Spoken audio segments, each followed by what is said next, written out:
Good afternoon everyone! Welcome to my channel. For today's video, tayo ay nag-ikot-ikot sa Gardens by the Bay kasi last day na to ng Autumn Festival at yan nga kahit hindi ko balak talaga mag-off that day, pero sabi ko sige kasi last day na naman ng Mid-Autumn Festival. So, gusto ko makita yung mga lanterns na yan. Kaya, nag-half day off na lang ako.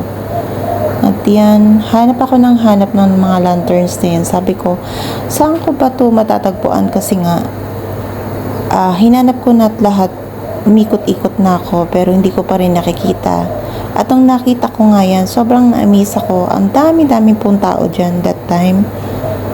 So, ayan, ginabi na ako kaka-video sa mga lanterns na nagagandahang lanterns na yan at may mga iba't ibang design, iba't ibang kulay at ang iba po niyan ay may mga notes o may mga quotes na nakalagay.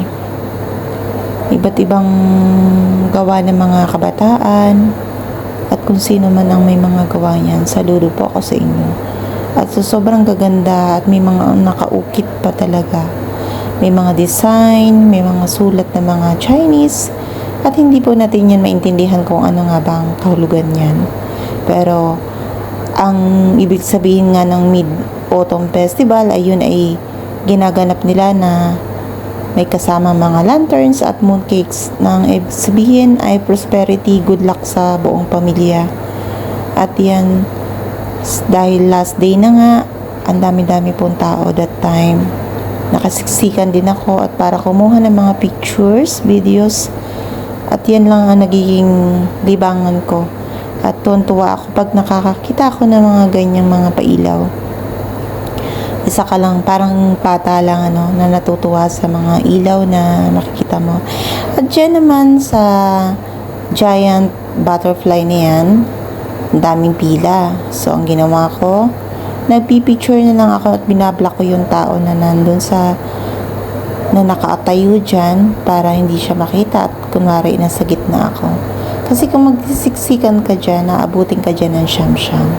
Pero napakaganda nga naman ng paligid. At saka, kapag nag-iisa ka lang, yun ang kaibahan. Walang magpipicture sa'yo. Pero pagka may selfie stick ka, walang problema. Kaya lang syempre, tsansahan lang, tsamba-tsamba lang kasi nga walang taga-picture sa'yo. Yun ang kaibahan. Pero anyway, na masyado ko naman na-enjoy yung mga ilaw na yan. At malapit na naman ang Christmas. Mga lungkot na naman tayo. Buhay ng OFW nga naman. Kayo ba guys?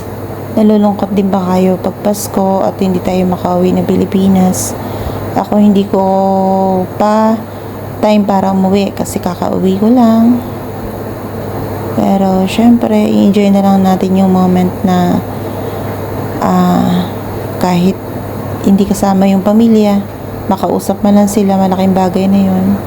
At wag natin kakalimutan na laging pasalamat at mag-praise kay God sa lahat ng mga blessing na natatanggap natin. Maraming salamat po sa lahat ng mga nanonood sa aking mga subscribers na di ko man po maisa-isa kung sino kasi hindi ko po makita, mga naka-private po sila. Maraming salamat po at sana po kung nagustuhan niyo po yung aking video at mga cooking videos ko, pa-subscribe naman po, like and share. Maraming salamat po, walang hanggang pasasalamat po ang aking handog sa inyong lahat.